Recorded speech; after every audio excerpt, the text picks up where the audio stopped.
Olá, muito bom dia, boa tarde, boa noite, meus amigos, meus companheiros, meus alunos também.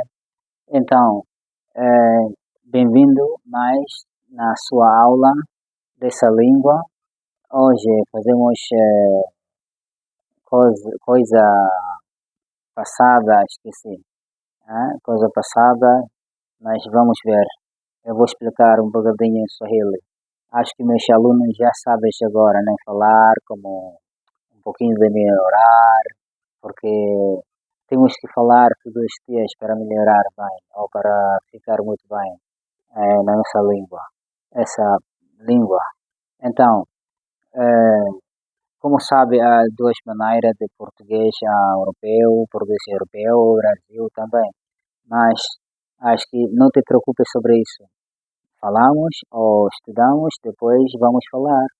E essa maneira vamos fazer como praticar e melhorar. E fica muito bem. Ou vamos ficar muito bem. Então, bem-vindo. Karibuni katika channel yetu ya Kihispania, Kiitaliano, Kireno. Tukiendelea na masomo yetu leo tunasoma Portuguese au Kireno. Tunasoma Kireno kwa past continuous, naweza kusema past iliyopita ambayo continuous inaendelea.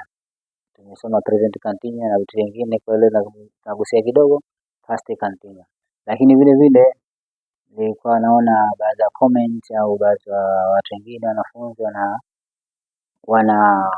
wanazungumza wanauliza kwamba kama kwa sababu hizi lugha za Kilatini zipo nyingi, mfano tukiachia Spanish, Italian, Portuguese na French.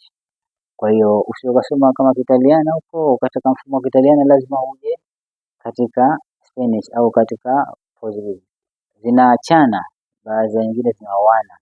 Kwa hiyo usiokasoma French ukasema French bana iko hivi na hivi, nafanya hivi na hivi.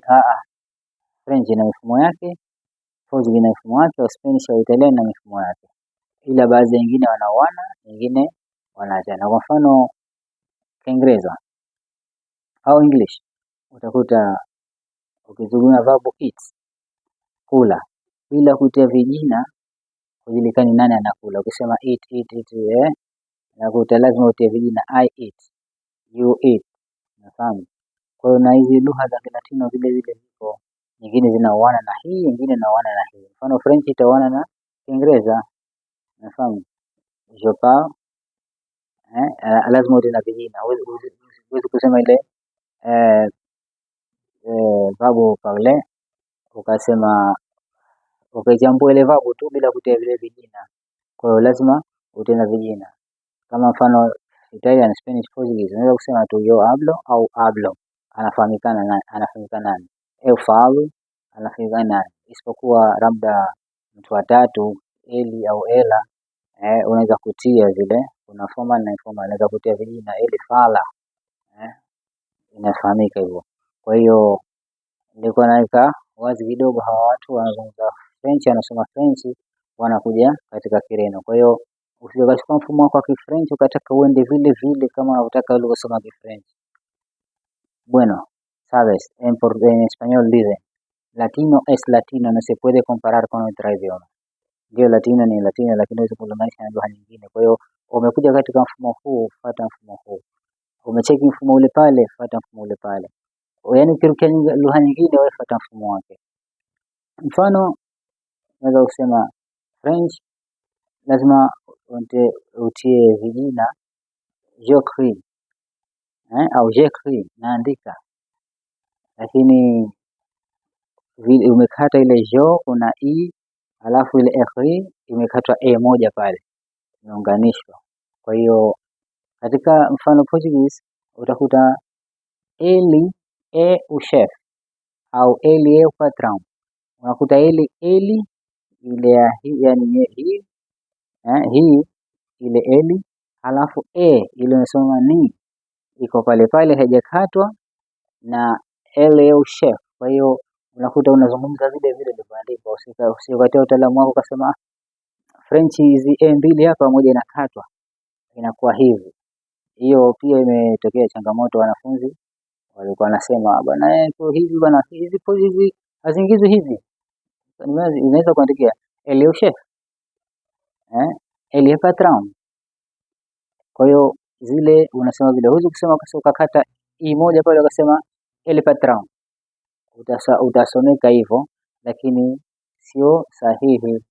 Elle est patron, yeye ni bosi. Kwa hivi vijina na verbu zikioana, kuna preposition zile zipo wengine ambazo za kuunganisha aina hii inaitwa hivi. Hiyo kuna mfumo, ndio ukasema kuna mfumo unaoana, kuna mfumo kwa kila moja yake. Kwa hiyo usije na mfumo wako mfano wa Kifrench au wa Kijerumani ukataka kwamba vile unavyosoma wewe kule ikawa vile vile. Acheo latino no se puede comparar con otra idioma. Nadhani tumeelewana. Naweza kusema nous n'étudions pas le français. Hatusomi Kifaransa hapa, tunasoma hichi Kireno, ila tutasomesha Kifaransa, alafu vile vile utaona tofauti ya huku na huku, kwa vitu nyingine utakuta zinaoana. Okay, tuachane na huko. Tunasema leo tunasoma present past continuous.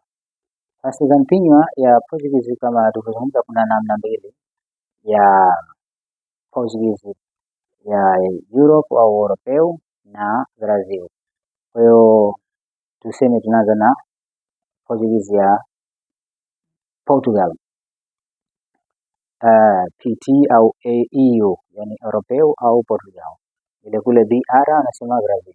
Kwa hiyo PT naweza kusema tukachukua verbo estar ile tunapeleka katika pretérito imperfecto, katika ile imperfecto.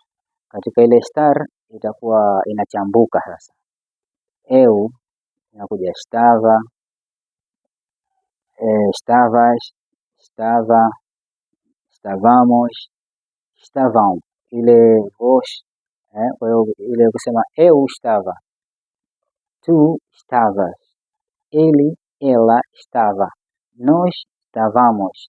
Alafu wale wana ile vos estaveis, eles, elas estavam. Lakini ile vos estaveis kwa matumizi yake ni hafifu. Kwa hiyo unaweza kusema vocês estavam katika conjugation hii ya Portugal. Kwa hiyo estar imperfecto una plus na a, una plus na infinitive.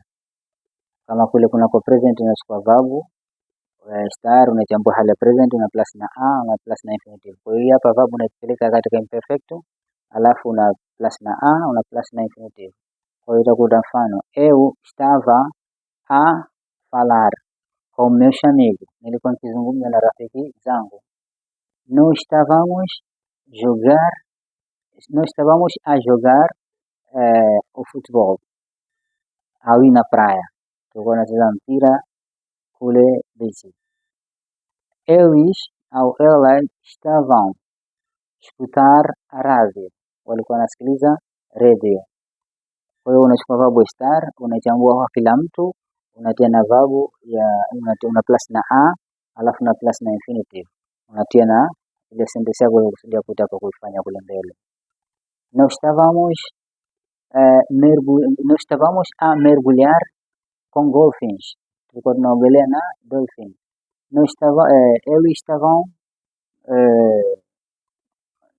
Eles estavam a comer mariscos, walikuwa wanakula nasema seafood. Kwa hiyo nadhani huu mfumo wa Portugal uko simple kabisa. Verb estar una plus na r na a, una plus na verb infinitive na maneno yako yalikusudia kutaka kuzungumza. Huo ndo mfumo unavyosema formula au regla. Regra inasema regra, verbo estar imperfeito una plus na a, una plus na verbo infinitive na maneno yako mengine yanataka kuzungumza. Hiyo ni regra ya Português Europeo. Kwa hiyo Português Brazil unachukua verbo estar ile ile unachambua katika regra hiyo, unachukua verbo estar unaipeleka imperfecto, halafu na plus na gerundio. Gerundio tumesoma kwamba ni verbo ing form tuseme. Kwa hiyo verbo ya r inakuwa ando, air inakuwa endo, fazendo, vindo, indo, kitu kama hicho hapo. Kwa hiyo ukichukua verb estar, eu estava falando, nilikuwa nikizungumza.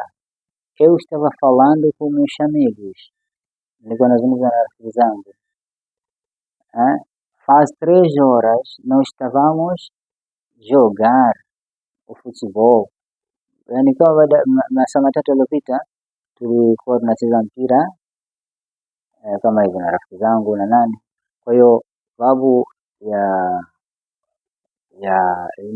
mtiririko wa Brazil, babu estar unapeleka imperfecto kama ya Portugal, lakini wao hawa plus na a, wana plus na babu gerundio kama present continuous. Hii itakuwa ni rahisi kwa sababu tushasoma present continuous. Kwa hiyo just ni past tu continuous. Kwa hiyo mfumo uko kama hivyo. Na kama eu sometimes ile estava unakuta na kata tava, eu tava falando, nilikuwa nazungumza, tava fazendo, nilikuwa nikifanya. Tavamos jogar, tavamos olhar, tulikuwa tunaangalia. Kwa hiyo ile sometimes ukikuta zinakatwa kwa vile tava, mfano está bem, utakuta tá bem, inakatwa tá bem au tá bom. Kwa hiyo hizi mtiririko wa mazungumzo ni kwa mengine kabisa. Tutakuja kuona vile vipi wanakata maneno kwa kusudia hili. Unaweza kukuta neno mtu anakuambia estavam jogando, walikuwa wakicheza, lakini kwa kile estavam na ile estavam hujakuta imekatwa. Kwa hiyo hii ni mtiririko. Au utakuta estou, atakwambia estou aqui, nipo hapa. Kwa hiyo ni kukata kwa maneno pia tutasoma hawa wanazungumza vipi, hawa wanazungumza vipi. Pia ni muhimu kwa sababu unaweza kwa ukasoma mtiririko wa verb kuchambua. Eu estava a escutar música, nilikuwa nasikiliza muziki. Lakini mtu akamwambia estava a escutar au estava a comprar, nilikuwa nikinunua. Kwa hiyo hizi usishtuke kukata kwa maneno, au wanakata kama hayo yapo. Wa Brazil, wa Portugal wanakata yote kama hiyo. Lakini kubwa ufahamu ile mtiririko wa zile tense yetu ya kusudia. Hii ni fupi tu tumefanya kwa sababu ya tumesoma present continuous. Kwa hiyo ni sasa na hii past continuous. Ile verb tu kule mifumo yao sawa sawa. Mbele huku hii verb iko present, hii verb iko imperfect. Kwa hiyo hapo ni tutakuwa tumemalizia hiyo tense yetu. Nadhani ni rahisi kabisa. Kwa hiyo napenda watu wa comment hapo chini, waulize, waseme wanachokitaka. Yani hata vile vile kama kukosoa sio mbaya kwa sababu siwezi kujipa 100%. 100% ni kifo tu. Kwa hiyo zote sometimes inatokea kasoro aidha kwa maandishi au matamshi, pia inatokea. Mimi ni binadamu, ni mwalimu, lakini sijiweka kama tena ndio ile number 1 kwamba iko hivi na hivi. Ipo mtu anaweza kusema hapo pako hivi, hizo zinatokezea. Sometimes za kukosea katika maandishi au hata matamshi, au labda nazungumza kwa sababu nasomesha lugha nyingi, naweza kuacha huku nikafikia huku, au mfumo wa Kispeni kwa huku, ninaweza kukosea pale wa Kitaliano, naweza kunikosoa, sio mbaya kwa sababu ni binadamu.